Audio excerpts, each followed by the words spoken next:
पवित्र शिवधाम, 12 ज्योतिर्लिंगांपैकी एक, सह्याद्रीच्या कुशीत दडलेलं, निसर्गरम्य आणि आध्यात्मिक ऊर्जेने भरलेलं स्थान भीमाशंकर. पुणे जिल्ह्यातील खेड तालुक्यात वसलेले हे मंदिर म्हणजे श्रद्धा, साहस आणि निसर्गाचा संगम आहे.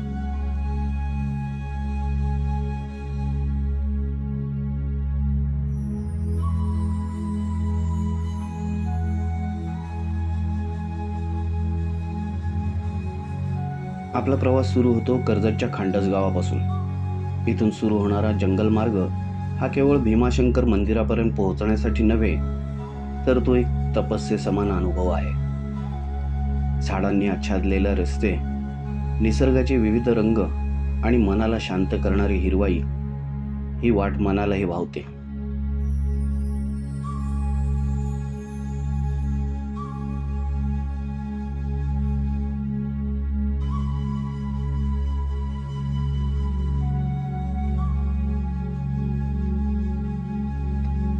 भीमाशंकर हे केवळ धार्मिक स्थान नाही, हे जैवविविधतेचा खजिना आहे. येथे असलेले जंगल भीमाशंकर वन्यजीव अभयारण्य या नावाने ओळखले जाते.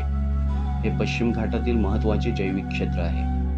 येथे शेकरू म्हणजेच राज्य प्राणी, असंख्य औषधी वनस्पती, दुर्मिळ पक्षी, फुलपाखरं आणि विविध प्रकारचे कीटक येथे आढळतात.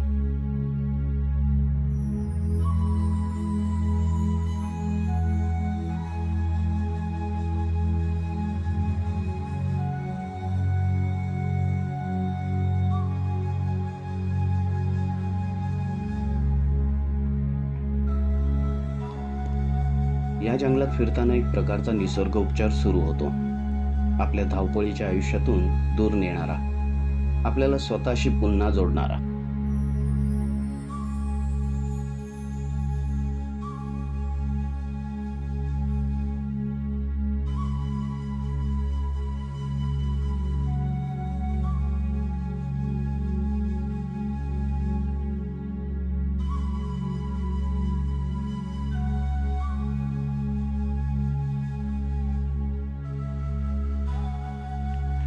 पावसाळ्यात ही यात्रा अधिक अद्भुत होते. धुक्याच्या लहरी, झऱ्यांचा आवाज आणि मिट्ट हिरवट झालेली शिखरं, हे सगळं एका आध्यात्मिक निसर्गानुभवातून बनून जातं. ओलसर मातीचा वास, पायातल्या चिखलांचा स्पर्श आणि अंगाला स्पर्श करणारा गार वारा, या वाटेवर प्रत्येक पाऊल म्हणजे शिवकृपेची खूण.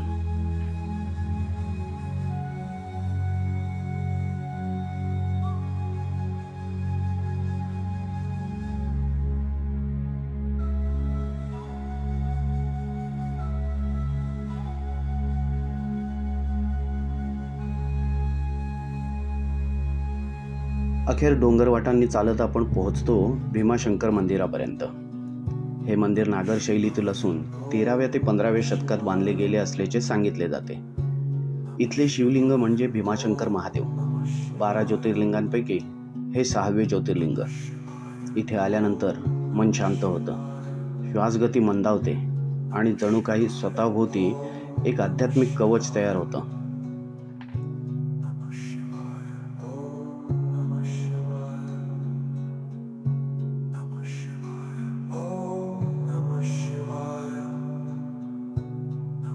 पौराणिक कथेनुसार राक्षस त्रिपुराचा वध करण्यासाठी भगवान शिवाने इथेच भीमाचे रूप धारण केले होते. त्याच ठिकाणी जलधारेत प्रकट झालेले हे शिवलिंग म्हणून भीमाशंकर. या ठिकाणी आजही आदिवासी संस्कृतीचे ठसे, श्रद्धेचा उत्सव आणि भक्तांचा ओघ अखंड चालू असतो.